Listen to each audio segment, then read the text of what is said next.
I'm going to investigate now with Alan Seiler some of the ROI, the return on investment challenges that coaches and corporations face when they're trying to justify, set the objective, validate the investment, and looking for a return that is real, measurable, tangible.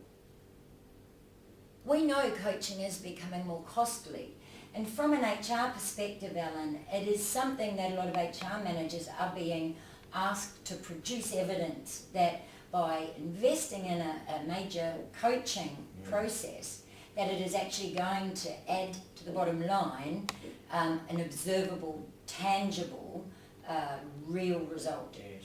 So with that in mind, I'd like you to talk to me a little bit about modern corporations that have used coaching. How are they setting this up? How do you make sure those needs are met for the HR manager, for the CEO, for the CFO? Yeah. Well, I think there's a couple of points to make, and this has been validated by some quite important research that tells us that training alone isn't going to do the job for corporations. The research has shown that when people go to training sessions, they retain at best 25% of the possible learning from the training, which is quite staggering, isn't it? Like 75% doesn't get used at all. Wow. What they've found is that when training is combined with coaching, that up to 85% of what is learned is retained. Wow, so it's a complete flip in the retention and the behavioural change. So tell me then, when you're dealing with the HR manager and you're setting up some conversations with people, or you're building the program into their training process, Yes. how do you set up the parameters to capture ROI? Yeah. I think absolutely critical first up is a conversation to establish what is the exact need, what is missing in the organisation that the HR manager identifies. And my job as the coach before the engagement is to actually use coaching skills, not to coach the HR manager, Right. but to find out precisely what exactly is wanted in the organisation. How will they know that they've got what they wanted? What's going to be the specific behavioural evidence that will indicate to them that the coaching has been successful? And from our point of view as coaches, that's how we want to be held accountable, and we want to encourage organisations to be responsible for closely defining what they're looking for. Can I use a bit of a case study here? Let's say I've got somebody who's moved into sales and I want to get them pitching and presenting, and I want them to be coached around some presentation skills. Yes. Using that as an example, what would you then use as a measure for that HR manager? Well, I'd ask them for a start, what do they hear from other managers about what's important for this person to develop? Right. To improve their sales presentations, which will mean that they're going to get more sales. Okay, so you definitely tie it back to their sales targets or the number of pitches that are successful. Absolutely. After the intervention. Yeah. Okay.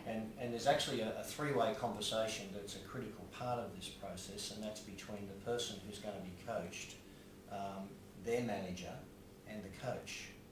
And to make sure that what the manager wants and the person being coached wants are aligned.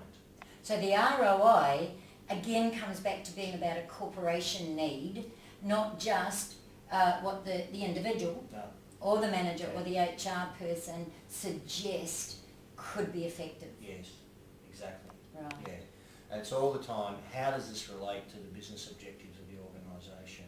How can a change in this person's behaviour benefit the outcomes for the organisation, and of course the person themselves in their own well-being and their performance and their enjoyment of their work. So if we now look at ROI and some of our current day issues, retention of staff is critical, managing talent, building high potentials, looking after the talent pool, and cross-training. How does that work with ROI? Are there clear measures you can pick up for coaching in those areas? Well, I think there are, in the sense of if we ask the question, what's the cost of not doing anything So what's the cost of not doing doing it? anything. What's Wow. the cost of not paying attention to people who may not be as stimulated in their work and they may leave? What's the cost of retraining?